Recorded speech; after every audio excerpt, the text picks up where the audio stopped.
on the artificial island of Itagami, located in the Pacific Ocean, a place where supernatural creatures live peacefully alongside humans, exists an entity that many organizations fear: Akatsuki Kaju. Rumors spread about the presence of the fourth progenitor, an immortal vampire believed to be unaffiliated with any faction, having no clear bloodline, and with no one powerful enough to control him. They call him a living legend, a nightmare capable of burying an entire nation if left unchecked. Although these rumors remain unconfirmed, the Lion King organization, an agency specializing in handling supernatural threats, doesn't take this danger lightly. They immediately dispatch Yukina Himragi, a talented sword shaman of the organization, to Itagami to secretly monitor Akatsuki Kaju, whom they suspect is the embodiment of the fourth progenitor. Yukina's mission is clear: if the target exhibits any harmful behavior, she must immediately eliminate the threat.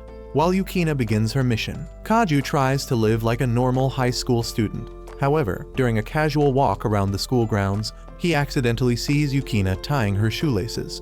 In that brief moment, she appears in Kaju's eyes as an entity with demonic features, awakening his vampiric instincts and triggering a characteristic physiological reaction. Though he immediately turns away, that reaction doesn't go unnoticed.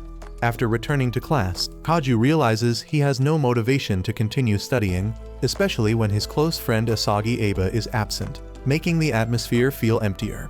Another female friend comes to chat briefly before quickly leaving Kaju alone with untouched assignments. Even his wallet is now empty, leaving him uncertain about how to manage tomorrow's lunch. On his way home, Kaju suddenly feels strange eyes following him.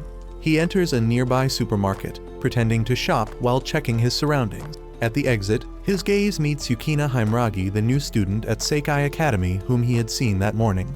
As soon as she spots Kaju, she immediately assumes a defensive stance, reacting as if preparing to face a creature that needs to be eliminated. Kaju maintains his composure, pretending not to understand what's happening, skillfully hiding his identity. After Yukina leaves the store, two other students approach her with inappropriate attitudes. Kaju, standing not far away, silently monitors the situation. He quickly notices the special bracelet on Yukina's wrist, an item typically used to seal power. When the two begin to cross boundaries, Yukina coldly retaliates with an electric current, causing one of them to reveal his half-human, half-beast form, a being that belongs to a species requiring strict management. The other one uses magic to create chaotic energy, triggering the security system on Itagami Island to issue an alert signal. To prevent escalation, he summons a spirit beast using Kent's magic, a battle horse capable of causing widespread damage. Yukina immediately draws Schneewalzer, her custom-made spear, ready for combat. The battle erupts violently amidst thick smoke and dense magic. With just one strike, she neutralizes the summoned creature and closes in on the controller with the intention of ending the threat immediately. Kaju suddenly rushes in between, stopping Yukina from taking action. Although she clearly expresses her displeasure, after hearing what Kaju has to say, she temporarily withdraws her weapon and leaves the area. That evening, while walking near the residential area, Kaju accidentally finds a wallet. When checking the documents inside, he realizes it belongs to Yukina. The image of her silver hair and cold eyes suddenly flashes in his mind, shaking his thoughts. Especially when thinking of her, the fourth bloodline inside him begins to surge, followed by the familiar reaction of a species not belonging to the human world. Itagami, the artificial island in the Pacific Ocean, is where non-human creatures legally reside under a separate system of laws. Seikai Academy was established to train young generations to adapt to this unique environment. Although Akatsuki Kaju tries to live like a normal teenager, he cannot hide his true nature, the embodiment of the fourth progenitor, a creature known as the strongest vampire in history. While lost in thought, Yukina Himragi suddenly appears and asks Kaju to return the wallet she dropped. However, he doesn't immediately comply, wanting to know why she always follows him. Although Yukina warns him with a gesture reaching behind her back, the situation becomes awkward when her hungry stomach betrays her seriousness. Kaju returns the wallet, while suggesting an exchange for a meal at a hamburger restaurant near the school. While eating, Yukina reveals she comes from the Forest of the Lost, a place connected to the Lion King organization, a secret force specializing in dealing with magical disasters and global supernatural threats. Under the title of Sword Shaman, she was sent to monitor Kaju, suspecting he possesses power beyond control limits. According to Yukina's assessment, Kaju might be concealing a dangerous plot. Meanwhile, he still cannot explain why he's being closely monitored, nor understand why people always associate him with the progenitor title. When Yukina mentions the first time he revealed his abilities, Kaju tries to recall those memories, but immediately experiences a severe pain in his temples, making all memories of that period unclear. Although she has become somewhat more open, Yukina still maintains her distance, declaring herself ready to act if Kaju truly becomes a threat. Without responding, he silently leaves, saying he will go to the library to learn more. Yukina doesn't return, as her mission requires her to always stay beside the subject under surveillance, regardless of circumstances. The bell rings across the school grounds. Kaju suddenly turns back, his eyes filled with something difficult to express. He walks slowly toward Yukina, then unexpectedly kneels down as if secretly entrusting something to her. Yukina stands still, her expression mixed with hesitation and confusion. In that brief moment, her silhouette gradually dissolves in the brilliant evening light, leaving in Kaju's heart a silence that cannot be put into words. On a quiet afternoon at the headquarters of the Lion King organization, where elite warriors are trained in the world of magic, Himragi Yukina is urgently summoned to receive a new mission. Upon arrival, she receives a strange photograph. It contains the portrait of a high school boy with a calm demeanor, cold eyes that harbor something mysterious, named Akatsuki Kaju, identified as the fourth progenitor, the strongest vampire in legend. Yukina is surprised because his appearance and aura completely match the type of person she is unconsciously attracted to. Accompanying the mission is a special weapon Sekiru, a level 7 spear specifically crafted to eliminate powerful magical creatures. Under the title of Sword Shaman, Yukina is assigned to monitor Kaju on Itagami Island. In case she discovers genuinely dangerous signs, she has the authority to act, including assassination if necessary.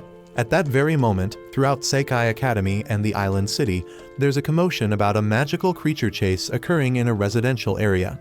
Rumors spread quickly, creating a tense atmosphere enveloping everything. Simultaneously, the semester exams are approaching their conclusion, keeping students busy, including Kaju, although he isn't particularly interested in studying. On a hot afternoon, just as Kaju enters the dormitory, he unexpectedly encounters Yukina. She has been waiting outside for a long time, waiting for the delivery staff to complete arranging her belongings in her new room. Notably, Yukina's new room is located right next to Kaju's apartment, a coincidence that makes him somewhat awkward. Inside, the room still looks sparse, evidence that she has just moved in and hasn't yet settled. In class, a prominent teacher named Minamiya Natsuki, outwardly an English teacher, but actually a high-level mage, approaches Kaju. She knows well about his true identity and doesn't hesitate to directly mention the recent blood spill incident at the shopping center, a phenomenon considered a sign of a high-level vampire's awakening. When Kaju appears to know nothing, she changes the subject, warning about the Lion King organization. Although not stating the reason clearly, Natsuki seems to dislike those from that organization and advises Kaju to keep his distance from Yukina, the representative of the opposing force. Ignoring the advice, Kaju Akatsuki still takes Yukina Himragi shopping. With her familiar serious expression, Yukina observes each device in the supermarket as if it were a potentially dangerous tool. Kaju can only remain silent at this rigid reaction. Clearly, Yukina is not yet accustomed to the everyday rhythm of life within the human community. On the way back, a strange glance passes over Yukina, momentarily tightening the atmosphere. Upon reaching the apartment complex, they meet Nagisa, Kaju's younger sister. After a brief greeting, Yukina is informed that she will be in the same class as Nagisa and receives an invitation to dinner at their home. In that warm space, Yukina feels awkward in the family atmosphere, while Kaju sinks into old memories of when he was a basketball star, a time when he held the MVP title, but then lost everything due to excessive pride. When the meal ends, Kaju leaves home to buy more supplies. Returning, he is surprised to see Yukina standing silently in the rain, her uniform soaked dark, making the image before him difficult to forget. Although understanding that her mission requires her to always be by his side, Kaju gently reminds her about the need to prepare better if she wishes to continue surveillance. As they continue walking, he starts a conversation to better understand Yukina, from her hometown to her interests. When passing a claw machine, she suddenly reacts strongly to the image of a teddy bear bearing the emblem of her old school. Seeing this, Kaju tries his luck, hoping to give her a small gift. At that moment, Minamiya Natsuki, the teacher who is also Yukina's supervisor, appears. Without time to think, Kaju grabs Yukina's hand and pulls her away from the area, that hasty action seeming to lay the first foundation for unpredictable situations between the two. In another development, when both approach an unstable area, Yukina immediately detects a Kent's emitting fierce magical power ahead. Recognizing this as a high-level threat, she takes out Schneewalzer, ready for battle. Kaju intends to follow but is stopped, as he is not permitted to participate in missions classified under special control level. Yukina leaves a message about Nagisa, then without hesitation, plunges onto the train moving quickly through the city. Amidst the scenery of raging fires on both sides, Yukina approaches the hotspot. The summoned being appears clearly in the thick smoke, a Kent's with formidable energy. Beside it is an elderly mage, the direct controller, whose face exudes experience along with signs of depleted vitality after a fierce battle. The Kent's attacks, summoning a giant arm aimed at destroying all obstacles before it. However, the strike doesn't hit its target, but only causes the train to shake violently, many cars tilting, creating a chaotic scene. Yukina quickly climbs up to observe, discovering that the summoned hand is being countered by an invisible force, causing the Kents to suffer serious damage, falling and spitting blood. Immediately after, a third person appears. The killing intent emanating from cold eyes and a rigid face signals danger. Yukina approaches with the intention of mediating. However, the opponent has already drawn his blade and intends to finish off the wounded mage. Male is the newcomer. As he swings his blade down, Yukina rushes in to block it in the decisive moment. Male's eyes suddenly shift direction when he recognizes Schneewalzer, the spear symbolizing the power of the Lion King. Aware of the girl's true strength, he immediately closes in, launching a barrage of techniques, forcing Yukina to utilize all her skills to respond. She counters accurately, stabbing repeatedly into the opponent's body, but all efforts fail to make him falter. An unexpected development occurs when Taddy Male's assistant appears, creating two more giant arms, using them as living entities to attack Yukina. Just one hand is enough to make her stagger. When the second one comes, the situation becomes even more unfavorable. Amidst pressure from all sides, a thought suddenly appears in Yukina's mind. If she cannot return, what will happen to Kaju? Suddenly, a fierce blow from afar tears apart both summoned hands, followed by a powerful wave of vibration. From within the smoke, Kaju appears, his eyes glowing, clearly showing signs of awakening. Male temporarily halts his actions, clearly sensing the unusual magical power from the opponent. Memories of the fourth progenitor arise, making him begin to be wary. Not missing the opportunity, he actively rushes in, wanting to verify the true power of the one once regarded as a legend. The battle continues, with the balance gradually tilting toward Male. Kaju, despite his efforts to resist, still cannot turn the tide. However, at the critical moment, a stream of primordial energy from deep within his body erupts, breaking through all barriers. His appearance changes completely, power spreading, making the surrounding space seem to freeze. The real battle begins from that moment. Under the faint morning sunlight of the following day, the air at the explosion site from last night still carried the heavy scent of burning. Police had cordoned off the entire area, conducting an urgent investigation. The incident caused over 20,000 households to lose power, although 10,000 of them were quickly restored. The damage amounted to approximately 50 billion yen, a figure that would make anyone who heard it feel dizzy. All stemmed from the fierce battle between entities possessing powers far beyond human capabilities. In the moment when Yukina seriously considered reporting the incident, she set aside that intention when remembering how Kaju had risked danger to protect her. That action somewhat made her feel confused, so she chose to remain silent. To mitigate the consequences, they cited self-defense to justify their previous outburst. At the train station area, the explosion incident caused the railway to temporarily suspend operations, affecting many people's schedules. In a brief conversation between Yukina and Kaju, she mentioned that the lightning from last night was not commanded by Kaju. Although he inherited power from Shinso, his control over it remained imperfect, especially when faced with an entity embodying Ken as the manifestation of power that refuses to submit. Under normal conditions, Kaju could maintain stability of this power stream. However, once overwhelmed by another Kenaz entity, things easily spiraled out of control. The root cause perhaps stemmed from the fact that he was a vampire who still retained purity, never having taken anyone's blood. While the conversation between Kaju and Yukina was still ongoing, Kaju suddenly appeared.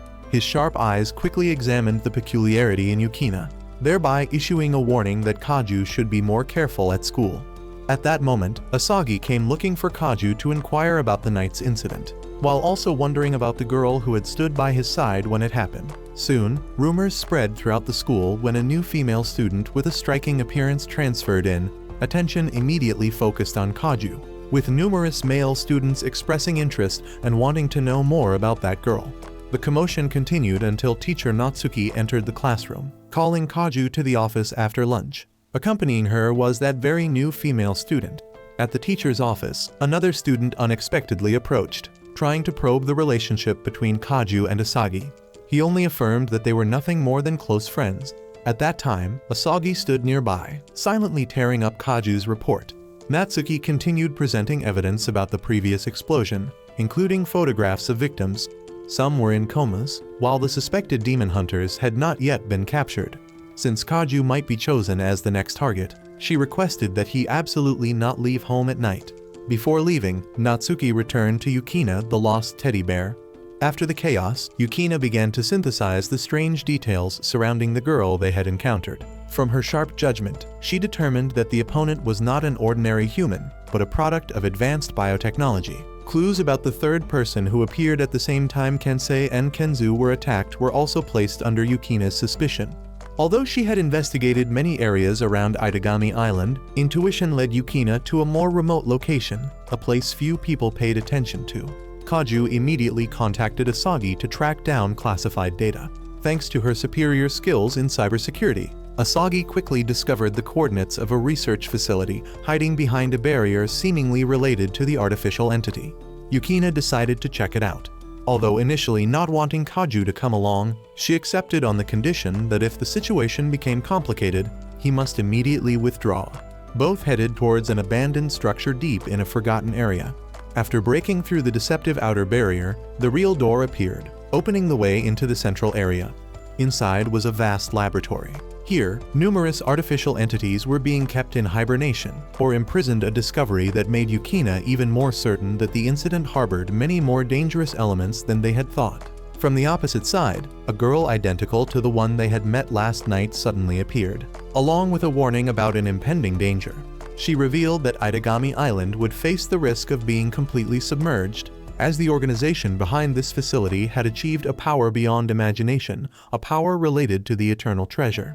The cloned girl was a direct product of that process, when Kensei used Kenzu as a host to implant destructive energy into her body.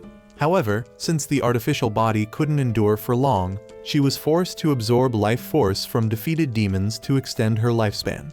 The conversation quickly turned into a fierce argument between the two sides. Kaju, unable to maintain composure, stepped forward to express his anger. From the enemy side, someone connected to the organization appeared, but this time without concealing their purpose. They summoned an entity called Shoadi, a demon creature wielding enormous power. Yukina initially underestimated the opponent, attacking directly but was immediately countered. Despite using her spear skill to create pressure, she realized all her magic and attacks were being nullified. The truth revealed that the opponent was using a special ability called Resonance, the capability to nullify magic and penetrate all forms of defense. In an instant, Yukina was knocked away, unable to react in time to the falling axe. At that very moment, Kaju rushed in, using his body to shield her from all damage. Blood from the cut splashed out, forming a red pool on the cold ground. Afterward, he pulled out the axe and swept across with a fatal blow. Kaju's body collapsed, the wound so severe that his head was almost separated from his body. In Yukina's hands now, Kaju had only a lifeless head, a scene that deeply shocked her heart, while the dark forces prepared to continue their destructive journey. In Asagi's server, an urgent alert was issued when the system detected 2 intruders with power equal to an entire army approaching a critical area. At that time, Kaju woke up after the fierce battle. All wounds on his body gradually disappeared miraculously, blood also being restored to his body as if some invisible hand was manipulating life itself. Yukina and Canon's faces clearly showed astonishment witnessing the recovery ability beyond imagination that Shinazuka, or Kaju Akatsuki, the 4th progenitor, possessed. Yukina Himuragi felt confused by Kaju's action of saving her. Since childhood, she had been abandoned by her parents, sold off, and then trained as an emotionless warrior, a living machine existing only to fight. To her, death was no longer frightening, but merely a peaceful ending. because for a long time, she had always believed that if she disappeared, no one would be sad or mourn. When Kaju tried to stand up, his body lost balance, causing him to fall toward Yukina, creating an awkward situation. Though embarrassed, Kaju also admitted that he himself was strange, hoping Yukina wouldn't sacrifice her life for someone like him. While they were talking, a sudden tremor occurred. Kaju immediately pulled out his phone and received news that the Kido Gate, a strategic passage on Itagami Island, had just been attacked. Meanwhile, Asagi Aba was trapped amidst rubble, with raging fires surrounding her, alongside people with severe injuries. Despite the dangerous circumstances, she still answered Kaju's call, reporting the situation. Through Asagi's tense voice, Kaju learned that a mysterious old man behind this attack was accompanied by an artificial Kenju, something that left Asagi unable to hide her astonishment. Nevertheless, there was no time for questions. She immediately sent the location, accurately reporting the position of the two intruders.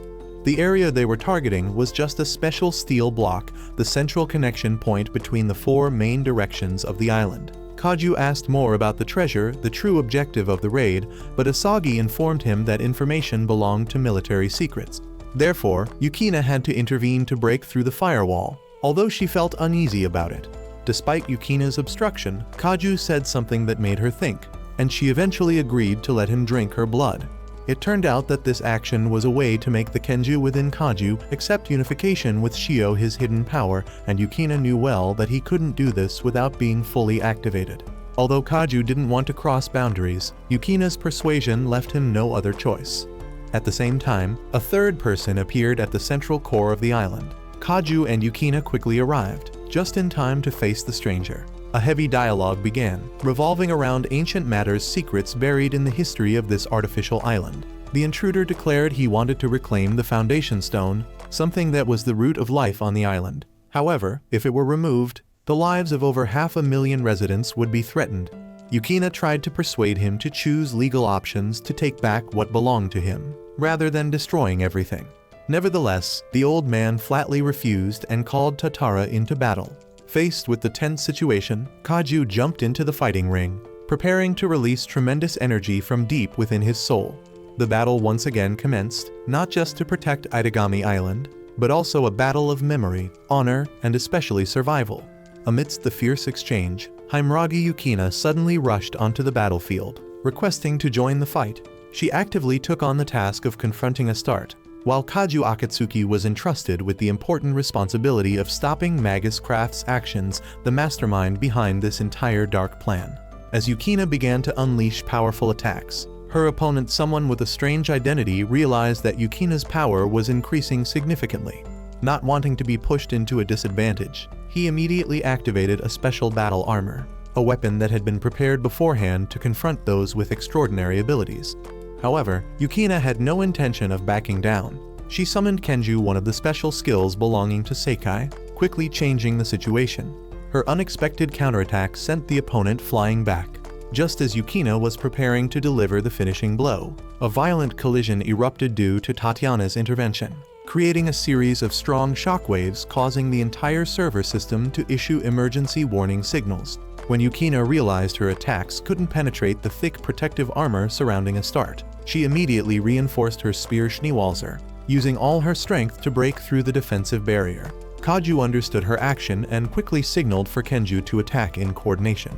After the intense collision, Yukina's spear broke, but at the same time, Astarte also fell into a state of being completely overwhelmed. The remaining one Magus Craft couldn't maintain balance against the continuous wave of attacks. His defensive armor was destroyed, and he ultimately suffered a heavy defeat.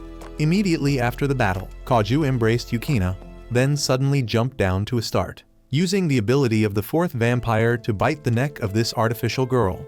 He believed that if he gained control of the Kenju from the opponent, he could easily neutralize the threat. Yukina stood behind, clearly feeling a surge of anger. In her heart arose a feeling of betrayal, as Kaju's action far exceeded permissible boundaries. With the broken piece of her spear still in hand, she couldn't contain her anger and proceeded to give Kaju a beating. Himuragi understood that she had just gone through an important turning point. From here, she officially became one of those capable of blood letting to supply energy to the fourth vampire, marking a new phase in the relationship between them. Everything seemed to be prearranged by Vatler. who had been monitoring developments from behind the scenes. However, due to actions exceeding orders that damaged the specially issued weapon, Yukina was forced to leave her current position. As she prepared to withdraw, a package from the Lion King agency was unexpectedly delivered. Inside was the Schneewalzer spear, completely restored. This action was like an affirmation from the organization that they still wanted her to continue the mission of monitoring Akatsuki Kaju, a mission that had never ended. A strange creature was being hunted intensely across Itagami Island. When it seemed there was no escape, the individual suddenly activated a remote explosive device with the intention of creating chaos to flee. However, the plan was quickly foiled. The entire detonation system had been neutralized before it could take effect, and this person was unexpectedly stopped by someone who had just appeared, a petite yet dignified girl, Natsuki. The opponent quickly recognized her as a mage, yet still recklessly charged to attack. That thoughtless action allowed Natsuki to easily subdue them using her ability to manipulate space, an advanced form of magic that only those with profound knowledge could perform. While the opponent tried to dodge and launch speed attacks, she still maintained the upper hand. When this creature was completely captured, Natsuki determined that they worked under Kaju, a dangerous underground force hiding on the island. Afterward, she handed the subject over to the security forces to conduct a broader investigation. In a completely different situation, Kaju Akatsuki entered the bathroom to call his mother for dinner, but discovered Yukina changing clothes inside. That misunderstanding earned him a devastating kick. Later, on the train to school, his sister Akatsuki Nagisa gently inquired about the morning situation. Yukina spoke up, taking the blame for carelessly allowing someone with strange behavior into her room. She appeared at the house to take body measurements in preparation for a sports event outfit. However, in reality, her class wasn't participating in the competition, but only attending as a cheering squad. Some male students in Yukina's class had actively suggested that she provide moral support for them, leaving her with no choice but to agree. Meanwhile, Nagisa was uncertain whether to cheer for her brother or not. Although feeling embarrassed, she finally decided to support Kaju on this occasion. Asagi, a classmate, brought her sports racket today, ready to participate in the tournament. On the way to class, she asked Kaju which event he would choose. He replied that he would find the simplest discipline to easily pass through. At school, when Asagi looked at the list, she was shocked to discover she had been paired to compete with Kaju. Although somewhat confused, she couldn't change the situation. Kaju reassured himself that the discipline he was participating in probably wasn't too difficult. In another instance, Josuke, a member of the technical team, was suspected of illegal transportation of experimental items. In response to this suspicion, Natsuki appeared, declaring she had just subdued some individuals under Josuke's command. Just as the escort forces were about to arrest him, he revealed his true form as a demon. Natsuki quickly controlled the subject with spatial magic, then handed him over to Astarte for processing. She also summoned Kenju to enhance defense, knowing Astarte could control this type of entity. Checking the records, Natsuki discovered the opponent had connections to smuggling activities. While analyzing the situation through the monitoring system, she couldn't clearly predict Kaju's next purpose, the person behind many recent incidents. On a luxury yacht, Akatsuki Kaju, the fourth progenitor guardian, showed signs of confrontation with a new force. Back at the sports field, Yukina gradually understood why Asagi was angry about being forced to pair up for competition. After buying water, she considered leaving early, but fearing Asagi would get upset, she stayed until the end. In the classroom, just as Kaju was about to sit down, the chair suddenly tore apart, followed by a series of arrows shooting down from the ceiling. Noticing two beast spirits in the shape of lions, one bright gold, one silver white appearing, he thought about calling his familiar, but fearing it would destroy the school, he decided against it. At that moment, Sayaka Kurosaka appeared just in time, throwing her spear to push back one of the two. She rushed in to completely eliminate the remaining beast spirit with a powerful thrust. Yukina then arrived, identifying magical traces near the area. Although she and Sayaka had provided support, Kaju still wasn't clear who had taken action. The incident didn't stop when two other students accidentally saw Yukina using magical weapons. She intended to erase their memories, but Kaju reassured her that her current appearance was no different from someone in costume, so there was nothing to worry about. Afterward, a messenger approached handing Kaju a letter bearing a special seal. Yukina recognized the symbol belonging to a major power, signaling something serious was about to happen. At that moment, Asagi caught sight of Yukina with the letter, causing her to misunderstand something she shouldn't have. The letter was sent from Veld Gador, the Lord of Dominion, a territory under the first progenitor's authority, who holds 72 powerful familiars. As a pure-blooded vampire with direct lineage from the first, Gador possessed widespread influence in the supernatural world. On the way back afterward, Yukina and Kaju briefly discussed this lord and the possibilities that might occur if they had to face him. The letter contained a strange request. The invited guest must bring a lover to the party. This put Kaju in an awkward position, not knowing whom to choose. The image of Natsuki briefly flashed in his mind. However, Yukina didn't miss the opportunity to question him, causing Kaju to change his mind, choosing Yukina as his companion, for the reasonable explanation that she was tasked with monitoring him. As soon as they returned, the Lion King agency had sent a package, including custom-made attire for the upcoming event. Strange enough, the outfit was tailored based on Yukina's personal measurements, proving this organization possessed more information than normal. In the evening, Yukina and Kaju stood before the yacht prepared by the Dominion organization. While conversing, they were unaware that a mysterious girl was silently watching them from a close distance.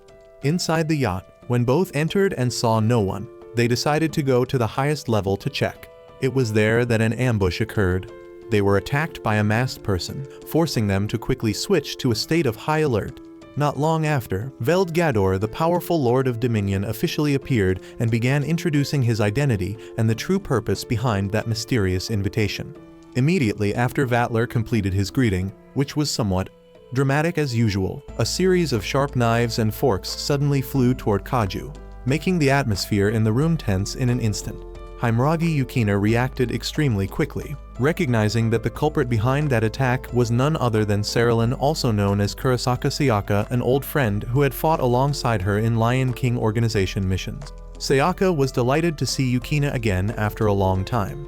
This time she came to Itagami Island not only to visit her friend, but also as a supervisor sent to represent Lord Aldiger. The invitation letter to Yukina and Kaju was also delivered by Vatler at her request. Yukina introduced Sayaka to Kaju, while Sayaka explained her mission revolved around combining dark magic with assassination skills, a deterrent type of supervision, both protective and ready to strike if the subject exceeded limits. Meanwhile, at her private residence, Aba Asagi called Motoki Yaze, expressing disappointment upon learning that Kaju was having secret meetings with Yukina without telling anyone. Yaze, half joking and half serious, said perhaps Yukina had done something to tame the fourth progenitor. Then Yaze encouraged Asagi to be bolder if she didn't want to miss her opportunity to others. The call ended when Asagi's computer suddenly displayed a strange code, which turned out to be a puzzle sent directly to her from an anonymous system. At Dimitri Vatler's residence, he casually shared about his connection with Aurora, the original sacred body linked to Akatsuki Kaju's power. With his inherent teasing character, he didn't hide his intention to test Kaju's reaction. But Yukina Himragi timely intervened before things got out of control. Although not directly interfering, Vatler detected traces of Yukina's blood remaining on Kaju, thereby showing interest. He issued a warning that if they truly had a blood connection, Yukina would become an opponent in the power game he always enjoyed. Yukina chose to evade, shifting focus to the reason they were invited to the island. Vatler mentioned Gadol Candagrona, a figure who had caused the massacre at the Grand Theater, resulting in hundreds of deaths. He had been part of the radical organization Black Death, which was thought to have been eliminated. However, according to Vatler, after the original leader was assassinated, some survivors hired Gadolcan to take over. Vatler was the one who carried out the previous assassination, but currently, the successor was operating on Itagami Island, with ambitions to break the Holy Treaty. Not wanting Kaju to risk himself, Vatler assigned Yukina the task of dealing with Gadolcan. He worried that if Kenju took action, it could cause unpredictable consequences for the overall situation. The next morning, Kaju found himself in an awkward situation when he woke up and saw Asagi Aba accidentally lying on top of him. In panic, he accidentally touched a sensitive area, causing both to tumble to the floor. At that moment, Yukina and Nagisa entered the room, witnessing a scene that created a profound misunderstanding. Yukina didn't speak, just silently left, while Asagi disappointedly went home thinking she had misjudged Kaju. No one knew that everything was within the monitoring range of Sayaka Kurosaka, a mage using a spirit beast to remotely monitor. Afterward, Kaju sought out Yukina to apologize, while admitting his fear of losing control if the bloodthirst erupted. He blamed himself for not being alert enough. hoping Yukina would understand the weakness inside him. On a morning on Itagami Island, Yukina approached Minamiya Natsuki to seek more information related to the target Gattlecan. Kaju accompanied her. While they were talking, Natsuki's assistant brought tea, but only a portion was kept for the owner. Natsuki warned against approaching too quickly, because according to classified data, Gattlecan currently possessed an ancient artifact from the Holy Clan era, once documented as having the capability to destroy civilization. It came to the island through a smuggling network, accompanied by an incomplete instruction manual. All researchers who had tried to decode it had failed, and most were no longer free. Recent signals from the Eastern Dock area matched data about that ancient artifact. However, the real danger, according to Natsuki, wasn't Gattlecan but Vatler, an ancient vampire who had eliminated 2 S-class agents in the blink of an eye. If he suddenly changed his attitude, Yukina would not have the ability to resist without collaborating with Kaju. After the meeting, Yukina asked Kaju if he still needed to drink blood to control the Kenjis. His answer left Yukina speechless, not because he refused, but because the feeling of dependency made him ashamed. This made her both confused and angry. In an effort to find a solution to stabilize Kenju's power, Yukina proposed asking Asagi to search for the ancient artifact Nalakubra, an item related to ancient magic. Upon hearing the name, Asagi showed clear interest and immediately agreed to investigate. In another area, Yae's Mitoki secretly monitored all movements. When he discovered Yukina and Kaju entering the student council room where confidential data was stored, he turned on an eavesdropping device. At that time, Asagi quickly broke the security system's lock, creating conditions for Kaju to infiltrate the server. They discovered a spider-like biological model, likely the prototype for the weapon Gattlecan used. Just then, the sound of a door opening startled Asagi, who pulled Kaju to hide under the table. A teacher walked by, paused to observe, then left without detecting anything unusual. In that tense situation, Kaju's nosebleed suddenly dripped down due to the close proximity between them, a scene that inadvertently caught Sayaka's eye, who was secretly monitoring from afar. Afterward, they left the building, moving to the rooftop to continue their discussion. Kaju mentioned an ancient symbol sequence discovered in the system, opening a discussion revolving around ancient languages and undecoded seals. Confused by the previous night's events, Asagi found an excuse to leave. At that moment, Sayaka appeared from the rooftop. Without saying much, she attacked Kaju for discovering he had drunk Yukina's blood. Yukina immediately rushed in to stop her. The confrontation between the two became tense, causing Kaju to accidentally sustain injuries. The falling blood immediately activated the 4th progenitor's power, creating violent magical fluctuations across the rooftop. Asagi witnessed the chaotic energy spreading from afar. Meanwhile, a car with an unclear license plate parked near the academy. On the driver's seat, Asagi's photo was conspicuously placed, signaling that a dangerous person had just targeted her. In the upper hallway of Seikai Academy, Aba Asagi accidentally saw Sarasaki La Folia holding a sword emitting an unusual glow. La Folia's serious demeanor and vigilant eyes made Asagi suspicious. She slowly approached the person who had just appeared, intending to clarify the situation. But before she could speak, the energy flow from Akatsuki Kaju began to fluctuate violently. It seemed that La Folia's presence had stimulated a strange reaction inside the 4th progenitor's body. The demonic bloodline within Kaju began to surge uncontrollably, causing the space around the school to become chaotic. The energy pressure increased suddenly, creating shock waves spreading throughout the campus. La Folia, although the instigator, still tried to call for Kaju to stop, but it was clearly too late. Yukina Himuragi, sensing the chaos erupting, appeared with Sekuru, her holy spear in hand. She quickly intervened, creating a pulse to stabilize the energy flow that was beyond Kaju's control. Thanks to that shock, his consciousness gradually returned to normal. However, the incident didn't end there. Kaju began arguing fiercely with La Folia, the exchange making the atmosphere even more tense. Yukina didn't remain silent, but seriously asked what both were doing in a place that needed such strict protection. In her mind, she couldn't help but worry about her role, someone who had let the situation go too far. Akatsuki Nagisa ran up to the floor during the chaos, not understanding what was happening. Before her eyes was the image of Aba Asagi unconscious amid shattered hallways. Yukina immediately took her friend to the infirmary, where the doctor confirmed there were no serious injuries. Meanwhile, Nagisa accidentally encountered Adi La Folia's assistant in a maid outfit, making her curiously approach. After regaining consciousness, Asagi only vaguely remembered the silhouette of someone holding a blade appearing before she fainted. Yukina gently said it was an acquaintance, secretly guessing that La Folia had become jealous seeing Kaju beside Asagi. Unexpectedly, Asagi directly asked about the relationship between Yukina and the fourth. On the rooftop, Kaju and La Folia were punished by kneeling for causing trouble. They still argued incessantly before Kaju actively took responsibility. Although complaining about the supervision work, he didn't deny his trust in Yukina. The conversation shifted when La Folia presented a childhood photo of her with Yukina. As Kaju stepped closer, La Folia took a step back. An unexpected compliment made her blush in embarrassment. Suddenly, Adi appeared announcing that enemies were infiltrating from the gate. Before they could prepare, the demons had already flooded into the school. Nagisa fled in panic, encountered a stranger in the hallway causing her to scream loudly. Yukina was forced to knock Nagisa unconscious to prevent widespread panic. Gadok and Agrona unexpectedly entered, followed by a stranger. Both approached Asagi, requesting her to perform something important. Adi immediately stood in front to provide defensive action. However, the other didn't hesitate, drawing a gun and shooting straight. The gunshot echoed up to the rooftop, causing Kaju and La Folia to immediately rush down. Due to residual magical influence, Kaju temporarily lost hearing in one ear.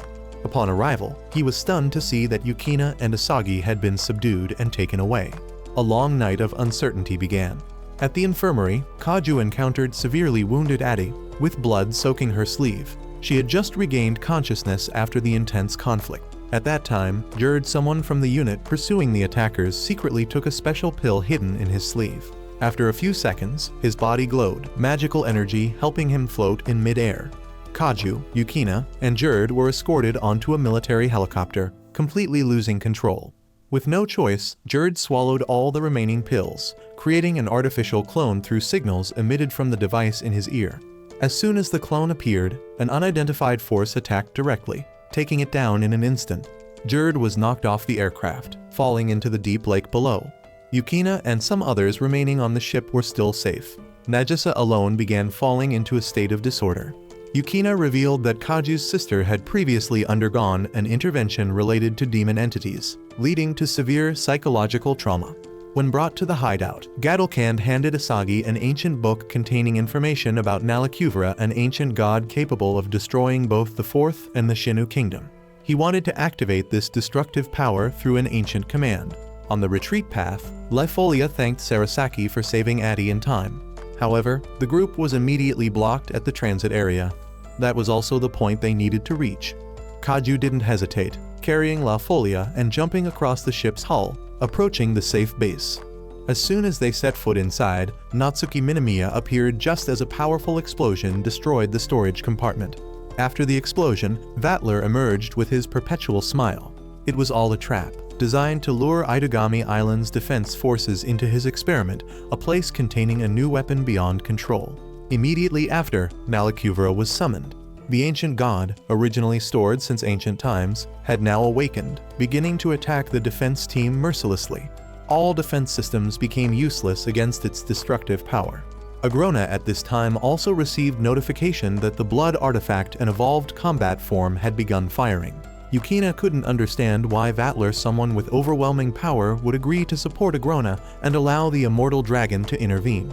The only reason she could think of was that they were feeling too bored, and this was a war game to help them kill time. After Agrona withdrew, Nagisa seemed to fall into a state of unconsciousness, but before that, she appeared to become someone else. She left a message for Asagi, providing some directional suggestions, then fainted. The flame of destruction, the source of the ancient god's power, had now ignited. Vatler stood amidst the battle, throwing something down from above as if ordering the attack. He took on the responsibility of destroying Nalakubra's control core. At that time, Kaju received a call from Yukina, confirming that Nalakubra had begun penetrating deeper into the central network. Kenju Vatler's summoned spirit beast was called forth. Not only that, he also combined two Kenju forms to create a variant superior to before. Kaju, clearly aware of the threat before him, actively held Nalakubra back while Yukina's group sought to neutralize the core. When Vatler expressed interest in joining the battle, Kaju immediately requested that he not intervene, as in this battle, he wanted to end it himself. Vatler agreed and ordered Kaju to destroy the strategic weapons transmission line, opening the way for a counterattack. Kaju Akatsuki advanced deep into the center of the battle, while Asagi Aba persisted in focusing on decoding ancient text to find a way to seal the ancient machine. Yukina Himragi, without hesitation, began moving independently to provide support from outside. Meanwhile, Kaju tried to avoid a series of consecutive attacks from Nalakubra, the awakening ancient god of destruction. A slip caused him to lose balance, but Sayaka Kurosaka had rushed in just in time, taking a terrible attack in his place. Not accepting that her friend would suffer any more damage, Sayaka erupted, unleashing her strongest technique, swinging her blade directly at Nalakubra's leg. However, the ancient energy shield surrounding it prevented the cut from penetrating. The reactive force from the barrier pushed Sayaka flying backward.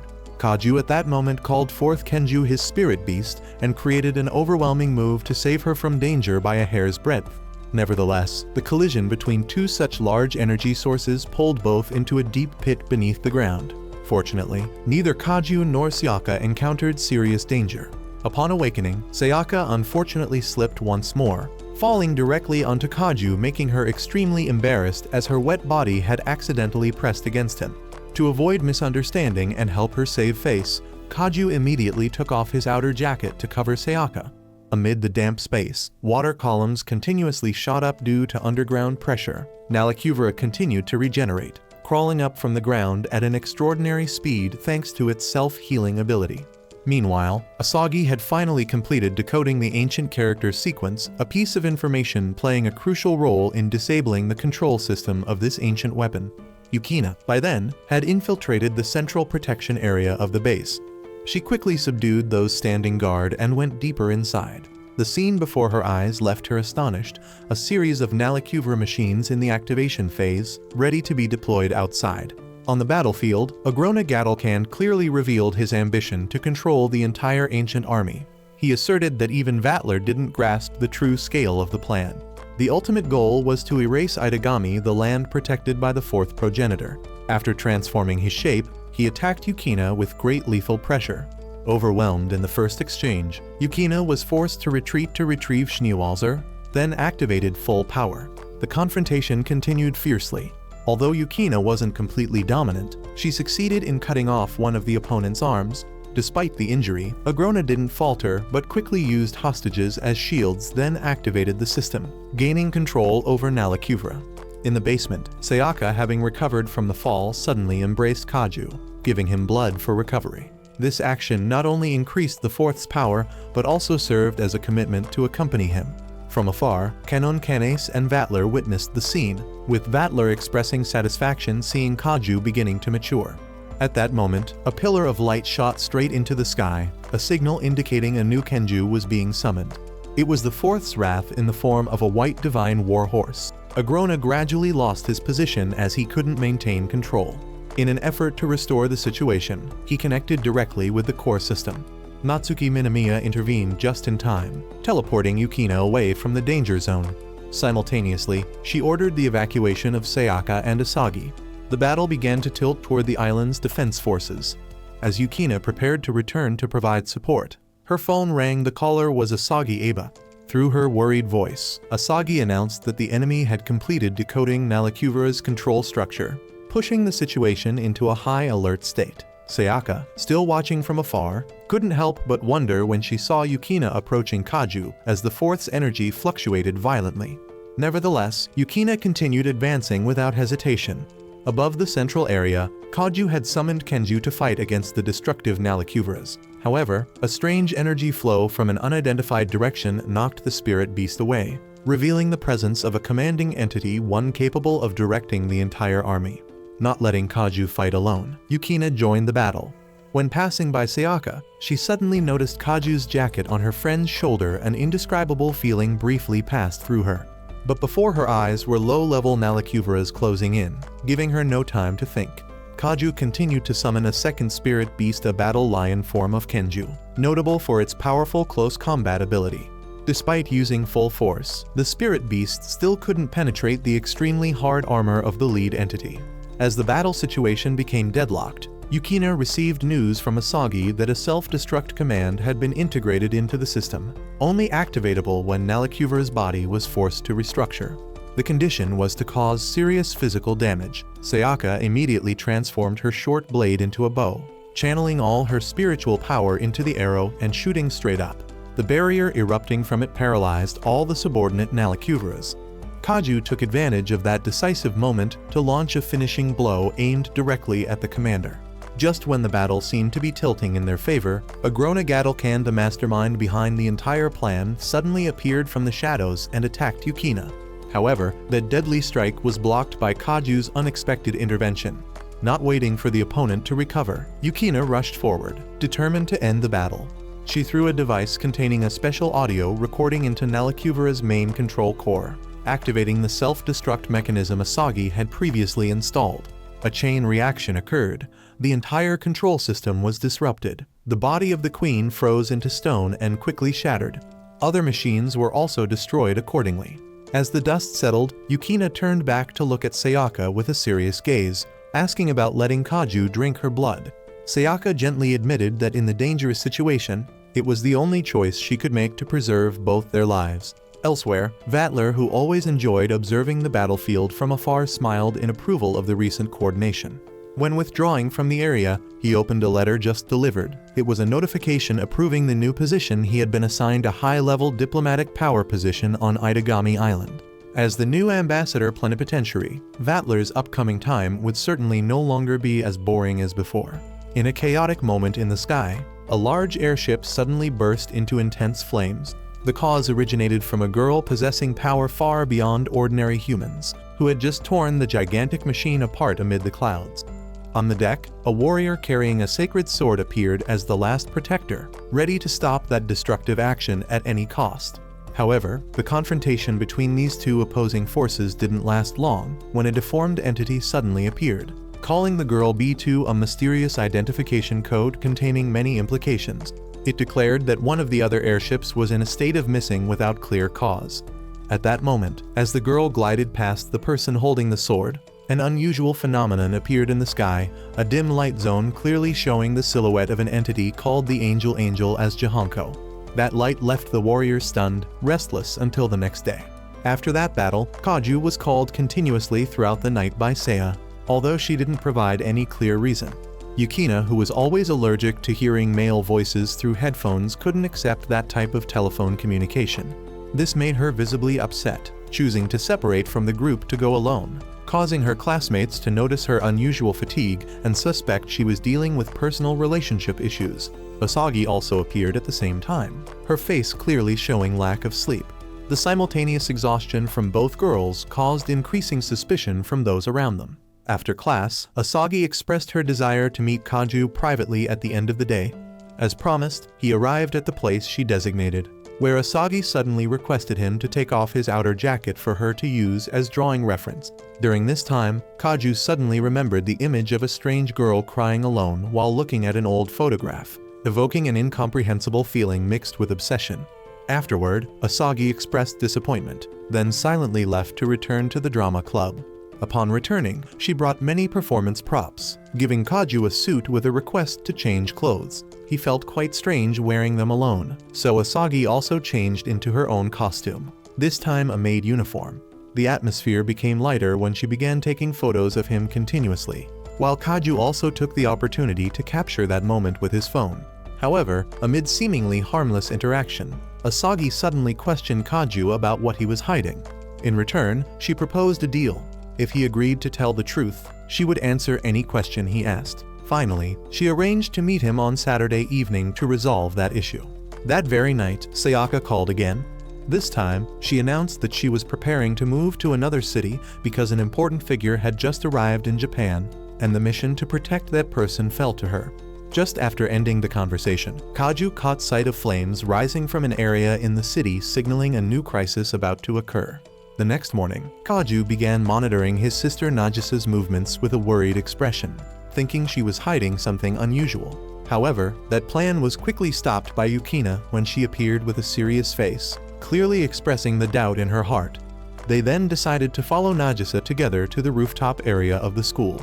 Upon arrival, they discovered the door locked from the inside, while simultaneously hearing some strange sounds that made them mistakenly think something was wrong. The misunderstanding angered Kaju, who immediately kicked the door open to check the situation.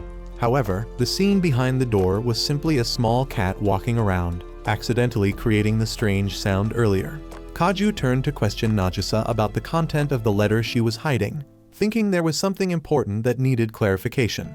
It turned out it was just a list of club members from a fellow student Akatsuki who was trying to find someone to take care of this lost cat. Nagisa felt embarrassed about her brothers, thinking that the act of adopting a cat carried romantic implications. In reality, she didn't dare tell Kaju because keeping cats in their apartment complex was unacceptable.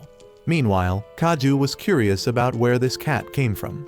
Canon, a girl with pale white hair, suddenly appeared and introduced herself as someone who had been caring for that cat for a long time. She had been in the same class as Nagisa during the previous school year. Nagisa suddenly remembered the annual student council meeting, then quickly ran off to apologize to a friend she had misunderstood. On the way up a quiet hill, Kaju and Canon continued their conversation. When asked about her background, Canon revealed she carried mixed blood. Her father was a foreigner.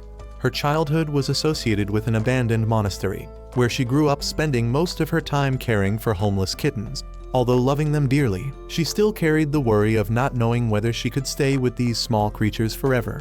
Therefore, Canon always tried to find trustworthy people to adopt them one by one. Meanwhile, elsewhere, Kaju approached Natsuki to grasp the situation related to the recent series of disappearances. Inside a glass isolation room, the fifth victim was found unconscious.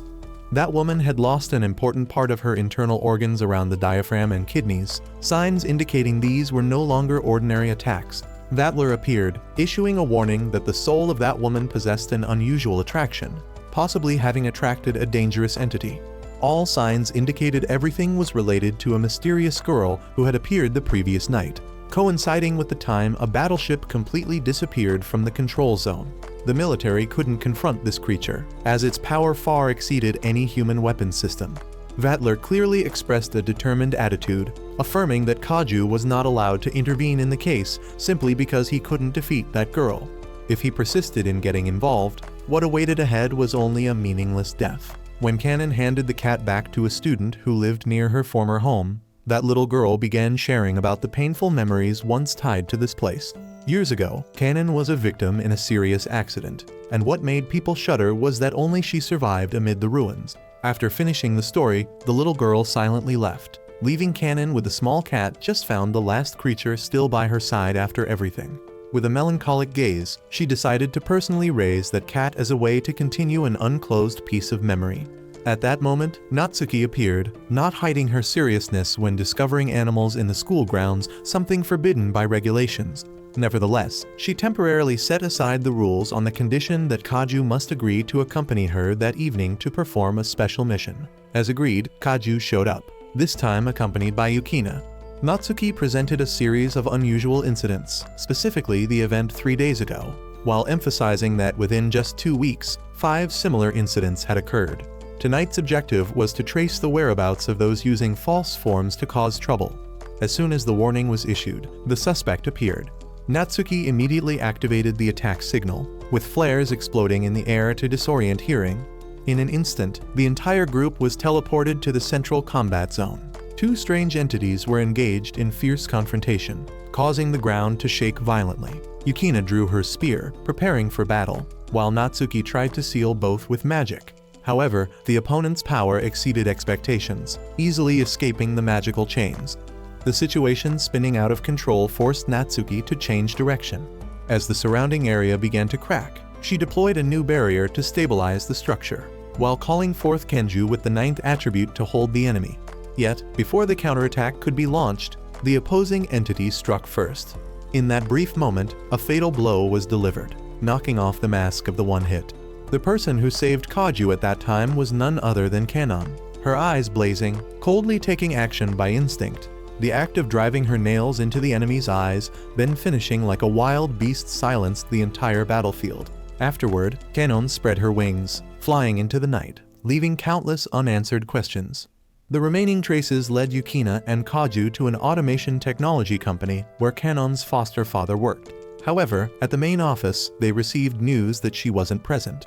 Thanks to authority from the Lion King agency, Yukina was permitted to contact high-level officials. The institute director's personal secretary confirmed he was at an isolated research center offshore where Canon was staying.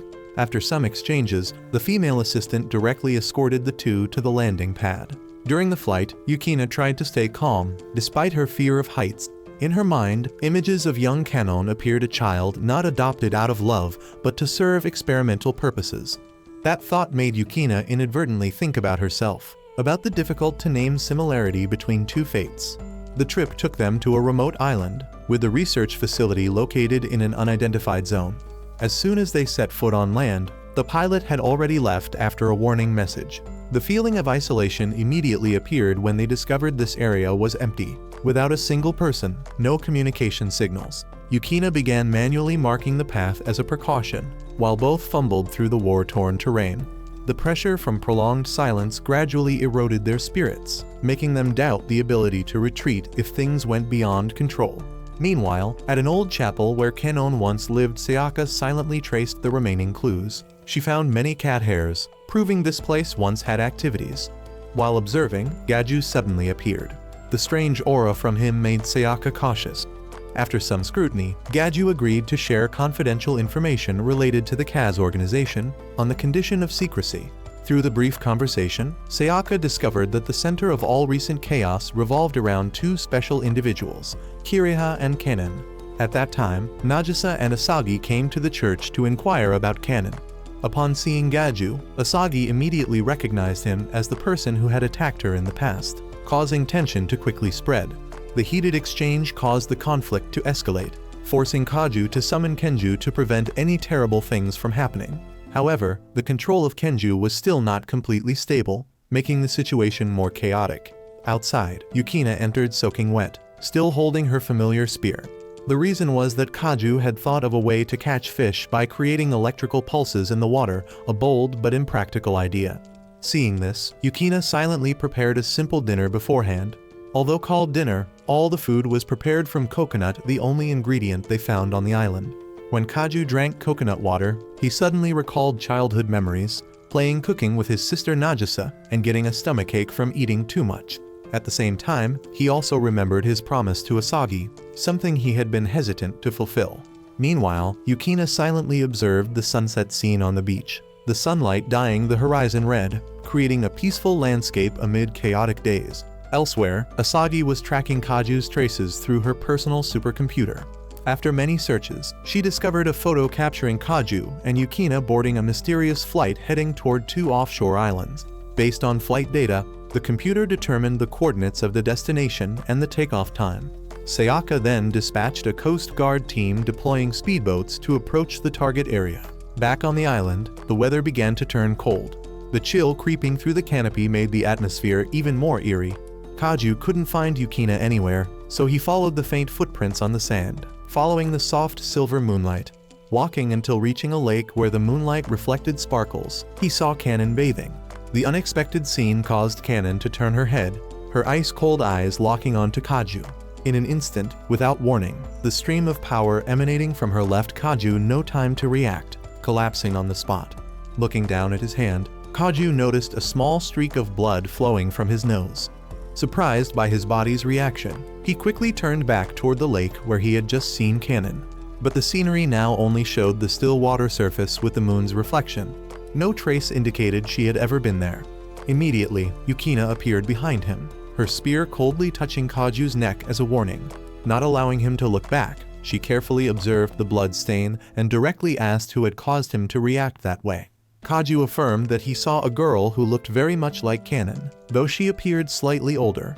Hearing this answer, Yukina sighed, sensing that Kaju wasn't joking, then silently borrowed the jacket he was wearing before they both continued their journey to track down that mysterious person. While fumbling through the trails leading to the beach, a strange sound echoed from afar, causing them to stop. Both looked out at the water ahead, where a ship was gradually approaching the island. Yukina glanced and recognized the strange symbol carved on the ship's hull, a sign showing this vessel didn't belong to ordinary civilian forces. It seemed to be searching for something, carefully scanning each section of shore before docking. As soon as the ship stopped, An armed squad disembarked. Conducting a sweep, Kaju and Yukina immediately found hiding places among dense grass clusters. She quickly pulled him down, shielding their bodies from the opponent's sight.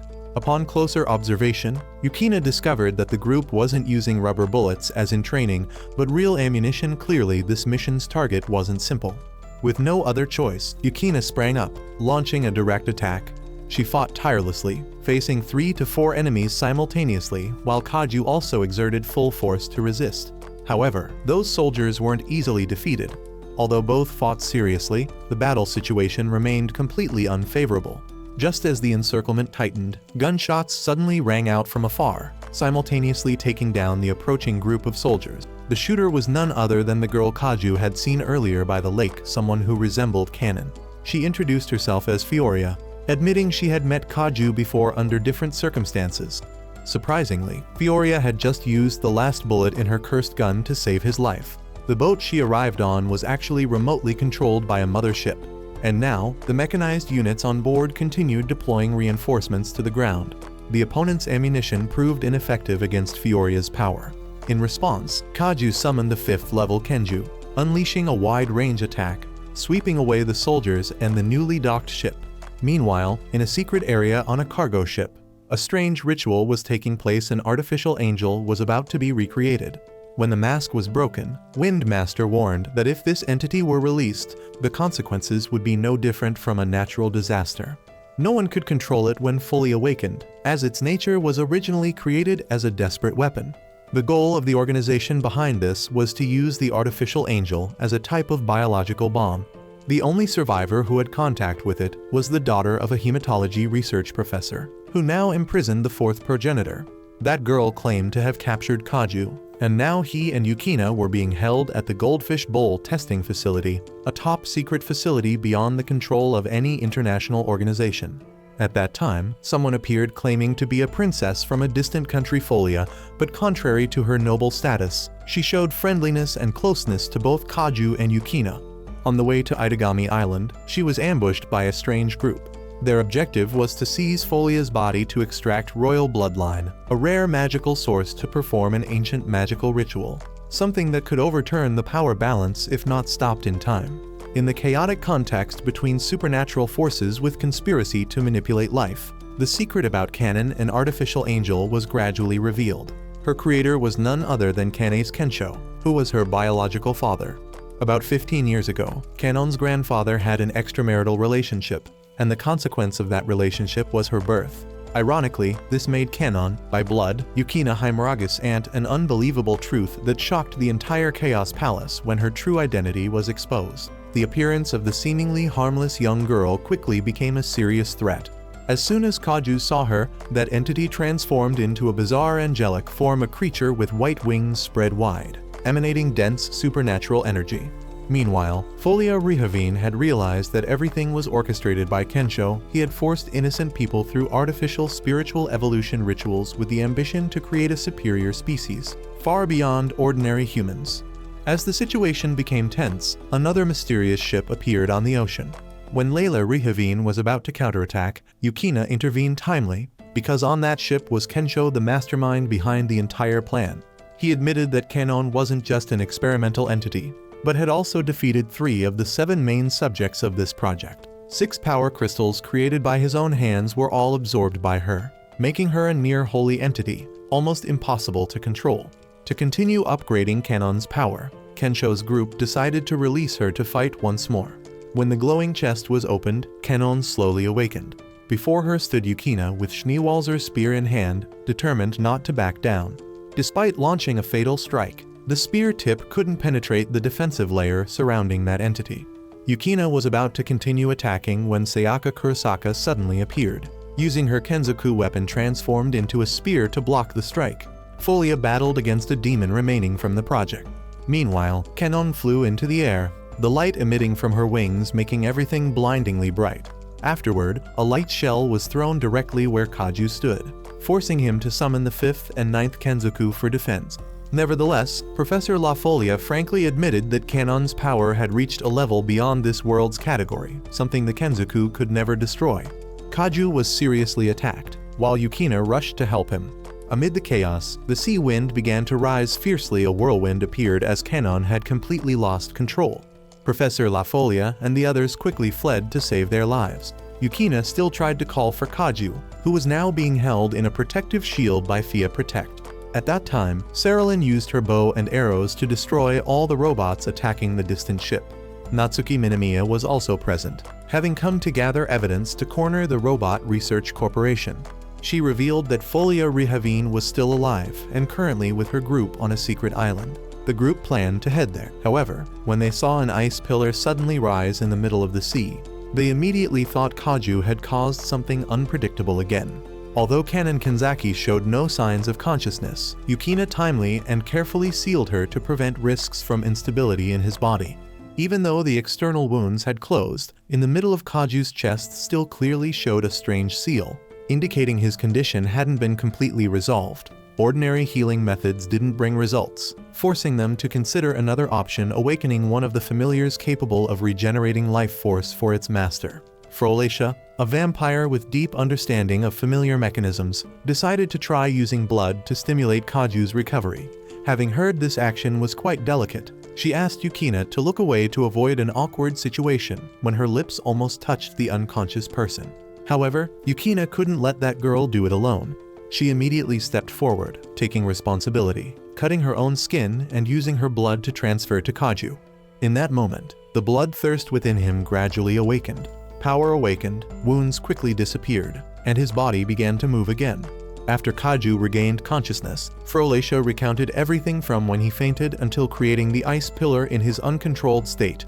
Canon, who had awakened that chaos, fell into a prolonged unconscious state, forcing them to immediately plan her rescue. Although the revival was somewhat unusual, signs from the familiars within Kaju still showed no positive change. Frolacia decided to try again with more intimate contact, hoping to accelerate the reaction process. However, when her lips just lightly touched, Kaju turned away, keeping distance. Not giving up, Frolacia even sat on him to force contact in order to directly stimulate recovery ability. Meanwhile, Canon sat alone in a cold corner, her face heavy with worry. Kaju came to her side, reassuring and promising to bring her back safely. However, no one knew that behind them, Professor Kensei Kanase was still silently observing the entire development. He was the one who had contributed to this chaotic situation by experimenting with bloodline on Canon, an act that made Kaju even more furious when hearing Kensei reveal that Canon's mother was his own sister. Instead of remorse, Kensei believed he was bringing an opportunity for Canon to rise above humanity, something that made the situation even more concerning. Right in the middle of the tense exchange, another entity arrived, a girl wearing plastic armor, looking no different from a copy from a fantasy world. She not only struck first, but also brought two strange entities, which were copies unconsciously created by Canon from the royal bloodline during her transformation. When the battle erupted, Sayaka Kurosaka unexpectedly intervened. Her strike caused the ice layer surrounding the area to show signs of cracking, opening the way for a new battle. With no escape, everyone was drawn into the chaos, where bloodlines, powers, and secrets were revealed bit by bit under the cold moonlight. After the solid ice layer was broken from within, Yukina quickly took action, deciding to confront the imposter entity in Canon's form, while Kaju chose to approach and rescue the real young woman who had fallen into a chaotic state. While both sides engaged in fierce combat, Yukina clearly demonstrated remarkable progress. She no longer relied entirely on weapons, instead using her own hands to overwhelm the opponent. Sharp strikes combined with agility left the enemy unable to react in time, and finally was defeated in a completely helpless state. On the other side, Folia handled the hybrid beast with absolute precision. Her gun barrel carried not only power, but also full of skillful techniques. After defeating the target, the girl in Canon's form became angry, hurriedly rushing toward La Folia, determined to retaliate. However, the royal princess wasn't easily overwhelmed. With just a decisive motion with her holy sword, she pushed back the oncoming attack. The light from the sword shone brilliantly, concentrating power from the royal bloodline, convincingly ending the enemy. At that time, the Canon clones followed Yukina's command due to the influence from her control ability, no longer resisting. While everyone temporarily stabilized the situation, Kaju continued to face Canon's true form, who had not yet fully recovered from her state of loss of control. He gently recalled childhood memories, when they had taken care of cats together, arousing a bit of emotion remaining in the mind of the girl who was bewildered by evil power. Nevertheless, Canon's attack still came, despite the call from memory.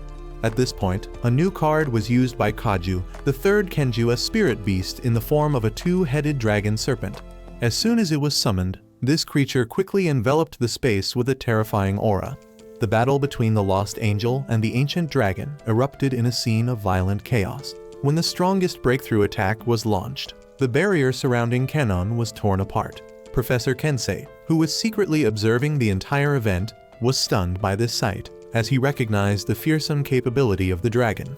It could penetrate even space-time, something seemingly impossible before. When Canon's power was broken, a wave of shock spread, creating a large explosion, causing the ground to shake. That girl's body began to change, new wings growing as a result of the violent transformation. Not letting the situation continue, Yukina timely threw the Shikigami spear with purifying properties, aiming directly at the center of chaos to disperse the divine influence weighing on Canon. Under the effect of that ritual, the power not belonging to humans gradually dispersed, helping the young girl regain her composure. In the decisive moment, Kaju allowed the dragon to absorb all remaining energy from Canon, protecting her by sealing them in a different dimension. After ensuring safety, he headed straight toward the professor without choosing destruction, keeping his promise that things wouldn't end in bloodshed. Further away, two guardians, Natsuki and Saravati, arrived just in time, assisting in cleaning up the scene and escorting everyone away from the danger zone. Canon later woke up from a long nightmare-filled sleep. Opening her eyes, she saw everyone still by her side, and La Folia gently affirmed that it was the group's unity that had brought her out of that terrifying dream vortex.